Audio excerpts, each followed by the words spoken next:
All right, protect yourself at all times. We are on it. Here we go, Ron Futrell with the latest Vegas Sportscast. Busy Friday for you here, okay?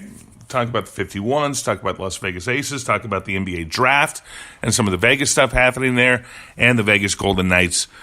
And catching up on a few things. Congratulations, Knights went 4 for 4 in the NHL award show. That was sort of nice. Sportsmanship Award, Lady Bing Trophy is what it's called, goes to William Karlsson. So while Bill gets that, guy who scores a lot of points, very few penalty minutes, 12 penalty minutes, 43 goals during the season, so that ratio sort of helps you. Nice guy. Okay, so they like that part about him. So he was the first. He won that one at first. Derek England won the Mark Messier Leadership Award.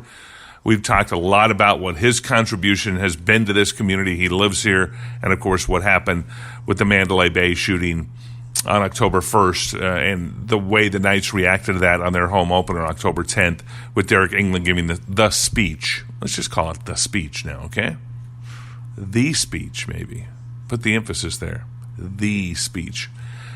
And then Coach of the Year, Gerard Gallant, no surprise there. And GM of the Year, George McPhee, no surprise there. Knights were nominated for 4 awards, won 4 awards at the NHL Award Show this week here in Las Vegas. So congrats to them. Now, some of the other stuff going on. Hey, we get the alarm clock going off. The schedule announced. Oh, this is sort of T-Mobile Arena. The Knights going to start this upcoming season in T-Mobile Arena. They started last season on the road at Dallas, so it's nice that they get a home game. It's going to be a Thursday night, October 4th, against the Philadelphia Flyers. Will be the home opener for the Vegas Golden Knights. That's when they will raise banners. I don't know if they're going to raise a Pacific Division banner, but certainly Western Conference for making it to the Stanley Cup and winning the Western Conference. There will be a banner for that, and likely for the Pacific Division as well. Okay, then they go on the road for the next 1, 2, 3, 4, 5 games. Okay, then they go. So 5 of their first 6 games are on the road, and those are against tough teams. They play at Washington on Wednesday, October 10th. At Pittsburgh, Thursday, October 11th. So they've got a tough schedule right out. They have a tough schedule to open the season. Dates that stand out, okay, let's see. Oh, they're doing the 3 o'clock game.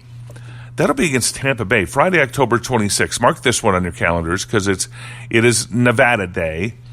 And they did this last year, so they want to do it again this year, where they play a day game, a 3 o'clock start time at T-Mobile Arena for Nevada Day. So a chance to take the kids under that theory, okay? And against a pretty good team, playing Tampa Bay that day. So that's sort of important.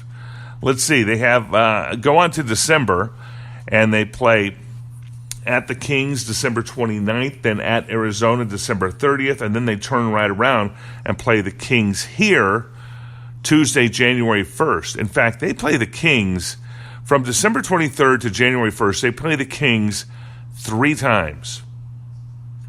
Okay, so Sunday, December 23rd is a Kings game here, and then they turn around, play Colorado here. They play at LA Kings, and then back here January 1st, 6 o'clock start time for that Tuesday, January 1st game. And then let's see, they wrap up the season. Go ahead to the end of it. At LA against the Kings, Saturday, April 6th. So that is their schedule. You can go to the website, go to thevegasportscast.com, and you'll see the complete breakdown of what they've got, what's going to be happening this year, and where it goes. So that'll be fun to see. Get the new season underway. They got a lot happening in the off season certainly, and what's going to happen and what the Golden Knights should do in the free agent market. James Neal and David Perron are both free agents with the Knights. Do they go after a big name free agent? A lot of talk about the Erik Karlsson trade to be able to get him from Ottawa, and whether that's going to happen and what they need to give up. Here's one of the problems with the Erik Karlsson trade. Problems, I say, and it can be fixed, is that he's a free agent after next season. So if you go give up a bunch of stuff for Erik Karlsson, it might be that you just get him for 1 year. So they need to work out, it would be nice, and this could happen, work out a deal to try to extend that contract. If they're going to give up a bunch of stuff, there has to be some conversation with Erik Karlsson about whether he wants to extend his contract. and he may or may not. He's one of the best in the league right now, defenseman. And then they would love to have, okay, let's go here, William Karlsson. But you got to make sure to get that top line secure, and that's Wild Bill, William Karlsson. He's a restricted free agent, meaning if another team comes along and pays him more money, he can go to that team if he chooses. And the Knights would lose him. But you got to keep that number one line together. I think that's got to be a priority for the Knights in this offseason to be able to get, keep it together. Jonathan Marchessault is already under contract. Riley Smith under contract. That's fine. Got to get Karlsson. And I would imagine that's one of the priorities for George McPhee. He's not saying at this point where he's going with some of that stuff because you play your cards close to the vest, right? Okay. So here we go. Some other stuff going on. NBA draft was Thursday. Troy Brown from Vegas went to Centennial High School Player of the Year in high school hoops and then went off to Oregon to play. Was drafted number 15 overall. He is going to the Washington Wizards. So congrats to Troy. Very happy for him and his family to be able to make that happen and move forward there. Good spot for him, I think. Pretty good shooting guard. I mean, the guy averaged 22 points a game when he played here in Vegas. So it just was a great talent. Fun guy, so we'll see what he can do. From UNLV's point of view, Brandon McCoy, the big man, had hoped that he was going to get drafted. In fact, he was one and done and declared himself eligible for the draft, so he is done at UNLV, so that part is, but he thought he would be drafted. That's the idea. When you leave after a season, you think you're going to get drafted. Didn't happen. He did not get drafted, did not hear his name called. By the way, he has signed a deal with Milwaukee, with the Bucks, to be able to play with them, and a free agent contract to see if he can make the team. And these guys are going to be here for the Summer League. It starts first week in July. So we'll get to see some of the best, brightest in the NBA here. All these rookies, all the guys that were drafted yesterday and then some will be here in the Summer League this year. So looking forward to that. 51s play Reno. They played last night. 51s won last night. They got Friday, Saturday, Sunday at Cashman Field against the Reno Aces.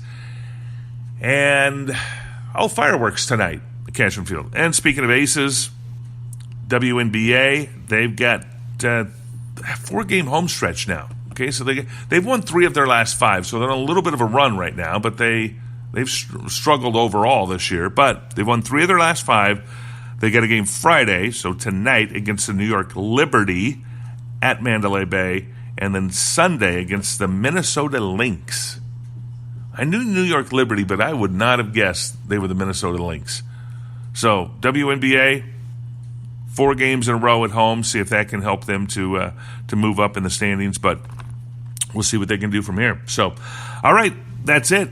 A good weekend, fun weekend, busy weekend, lots to do here in town, and a lot happening as it's 106 days. I've got an app for this. I can't check it because I'm doing this on my phone right now, but I think 106 days until the Vegas Golden Knights start their next season, the Swan Song. Okay, the sophomore season, the next season. Let's see what they can do in year number 2. So, all right. Thanks so much for listening, Ron Futrell, 8 Sports Now. That's the way I see it. Bye for now.